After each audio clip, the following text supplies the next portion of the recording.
சொல்றோம், இது எங்க நம்பிக்கை. நம்பிக்கை இல்லைங்கிறத ப்ரூவ் பண்றது அவங்க வேலை. எங்க நம்பிக்கை இதுதான் தூணுன்னு சொல்றோம். இல்ல இது தூணு இல்லைன்னு சொன்னா அவங்க வந்து சொல்லணும். என்னன்னா இங்க வந்த வழக்கறிஞர் அத்தனை பேருக்குமே மனசுல தெரியும் இது வந்து தப்பான நம்ம சொல்றது தப்புன்னு. ஆனா கவர்மெண்ட் ஏதோ அழுத்தத்தின் காரணமாக போய் ஆர்கியூ பண்ணுன்றாங்க, எல்லாரும் வந்து ஆர்கியூ பண்றாங்க. அதையெல்லாம் பார்க்க மாட்டோம். இன்னைக்கு இத்தனை வக்கீல கூட்டு வந்திருக்கீங்க, இத்தனை பேர் செலவு பண்றீங்க, ஒரு 100 ரூபாய் திருப்பி கொடுத்தா நாங்க ஏத்திட்டு போயிருக்கோம் 1 மணி நேரத்துல. நீங்க புரிஞ்சுக்கணும். நீதியரசர் ஜி.ஆர். சாமிநாதன் வழங்கிய தீர்ப்புக்கு மேல் கிட்டத்தட்ட 24 மேல்முறையீட்டு மனு அரசு சார்பாகவும், HRMC சார்பாகவும், கமிஷனர் போலீஸ் சார்பாகவும், கலெக்டர் சார்பாகவும் பல்வேறுபட்ட மேல்முறையீட்டு மனுக்கள் தாக்கல் செய்யப்பட்டு இன்றைக்கு விசாரணைக்கு நீதியரசர் ஜெயச்சந்திரன் முன்னிலையும் ராமகிருஷ்ணன் முன்னிலையும் வந்தது. தமிழக அரசின் சார்பாக தலைமை வழக்கறிஞர் PS ராமன் அவர்கள் ஆஜராகி வாதிட்டார்கள். அதற்கு பிறகு மூத்த வழக்கறிஞர் மாசிராமணி அவர்கள் வாதாடினார்கள். பிறகு HRMC சார்பாக மூத்த வழக்கறிஞர் AK ஸ்ரீராம் அவர்கள் வாதாடினார்கள். இன்றைக்கு முழுக்க அவர்களோட வாதத்தை மட்டும் கேட்டுக்கொண்டனர். வரும் திங்கட்கிழமையும் அவர்கள் வாதம் தொடரும் என்று கூறியிருக்கிறார்கள். வரும் செவ்வாய்க்கிழமை எங்கள் தரப்பு வாதத்தை கேட்பதாக நீதியரசர்கள் கூறியிருக்கிறார்கள். அவர்கள் தரப்பு வாதம் எப்பொழுதும் போல அவர்கள் அங்கே என்ன சொன்னார்களோ அதை என்ன சொன்னார்கள். ஆனால் ஒன்று மட்டும் நான் சொல்லிக் கொள்வேன், எந்த தீர்ப்பாக நாங்கள் ஏற்றுக்கொள்வோம், எந்த நீதிபதி மேலும் நாங்கள் புகார் சொல்ல மாட்டோம். சார், இப்போ அது என்ன தூணுன்னு வழக்கு தாக்கல் பண்ண நீங்க தான் நிரூபிக்கணும் அப்படின்னு சொல்றாங்க. அப்போ என்ன பண்ணுவீங்கல்ல, உங்களோட ஆதாரம் இருக்கா? இல்ல, அவங்க நானே நிரூபிக்கணும்னு சொல்லல. அவங்க இங்கதான் இந்த தூண்ல தான் விளக்கேத்தினாங்கன்றதுக்கு ஆதாரத்தை அவங்க கொடுக்கல. இந்த தூணு தான் அவங்க சொல்லல அப்படின்னு சொல்றாங்க. அது நான் என்ன சொல்றேன்னா, இது எங்க நம்பிக்கை இல்லைங்கிறத ப்ரூவ் பண்றது அவங்க வேலை. எங்க நம்பிக்கை இதுதான் தூணுன்னு சொல்றோம். இல்ல இது தூணு இல்லைன்னு சொன்னா அவங்க வந்து சொல்லணும். இன்னொன்னு, இந்த தூணா இருந்தாலும் எந்த தூணா இருந்தாலும் யாருக்கும் பாதிப்பு இல்லை என்னும் போது ஏதோ நம்பிக்கையில ஒரு கல்லை பார்த்து கூட இது எங்க நம்பிக்கைன்னு சொன்னா அதனால அரசாங்கத்துக்கு என்ன பாதிப்பு தான் சொல்லணுமே தவிர நீங்க எப்படி அது மாதிரி நம்பிக்கை வச்சீங்கன்னு கேட்கறது தப்பு. நீங்க அரசாங்கத்துக்கு என்ன பாதிப்பு? இப்ப இங்க வைக்கிற தூண்ல வைக்கிறதுக்கும் அந்த தூண்ல வைக்கிறதுக்கும் அரசாங்கம் சொல்லட்டும். அந்த தூண்ல வச்சா தூணே எரிஞ்சிடும், இல்ல ஊருக்குள்ள இது வந்துடும், நெருப்பு வந்துடும், இல்ல அவங்களுக்கு மனம் புண்படும், எதுவுமே சொல்லல. மீண்டும் என்ன சொல்றாங்கன்னா நாங்க வைக்கக்கூடாது, ரிச்சுவல் கிடையாது. ரிச்சுவல்ஸ்ன்றது நம்ம ஏற்படுத்துறது தான், இல்லைன்னு சொல்றது உங்களோட கடமை. ஏற்கனவே ஏற்படுத்தி 300 வருஷமா ஃபாலோ பண்றாங்களா சார்? அதை மீறும் போது தானே கொஸ்டின் பண்றாங்க கோயில்ல இருந்து. ஏற்கனவே நாங்க 300 இயர்ஸா ஃபாலோ பண்றோம் சார். உச்சி பிள்ளையார் கோயில் முன்னாடி எடுத்துறேன்னு சொன்னாங்க. நாம என்ன சொல்றோம்னா, ஒரு பீரியாடிக்கலா ஒரு தரையும் மனு போடும்போது அந்தந்த தரப்புற நீதியரசர்கள் 1994 96 தீர்ப்புல வந்து நீதிபதி ஜே கனகராஜ் சொல்றாரு, தாராளமா ஏத்துங்க, ஒரே ஒரு கண்டிஷன் 15 மீட்டர் தள்ளி ஏத்துங்க, அதனால யாருக்கு பாதிப்பு வராதுன்னு ஒரு நீதியரசர் சொல்றாரு. அதையும் மதிக்கிறது இல்ல.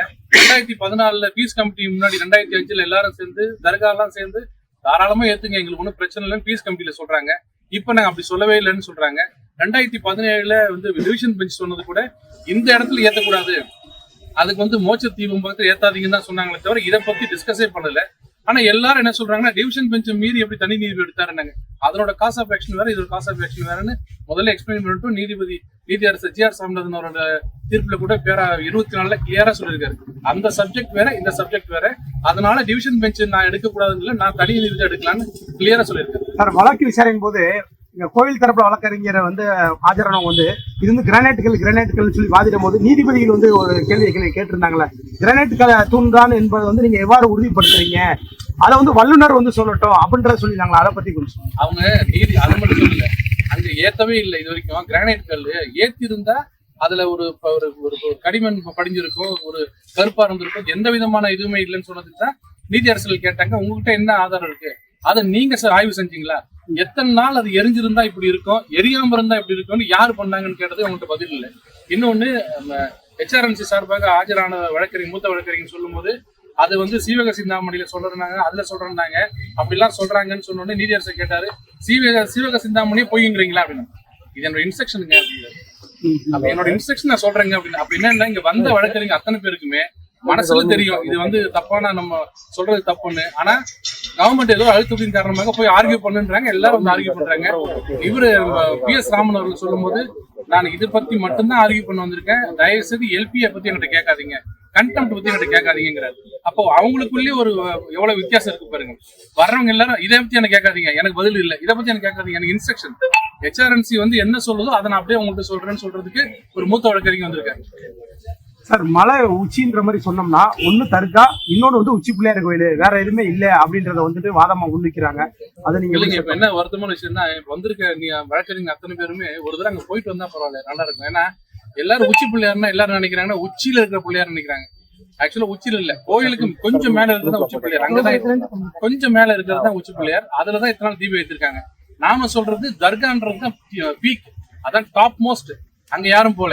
அதுக்கு கீழே இருக்கிற இடத்துல தீபத்தூண் இருக்கு. அதுக்கு பக்கத்துல குதிரை சுனைன்னு ஒண்ணு இருக்கு. அங்கதான் ஏத்தணும்னு சொல்றதுதான் நீதி.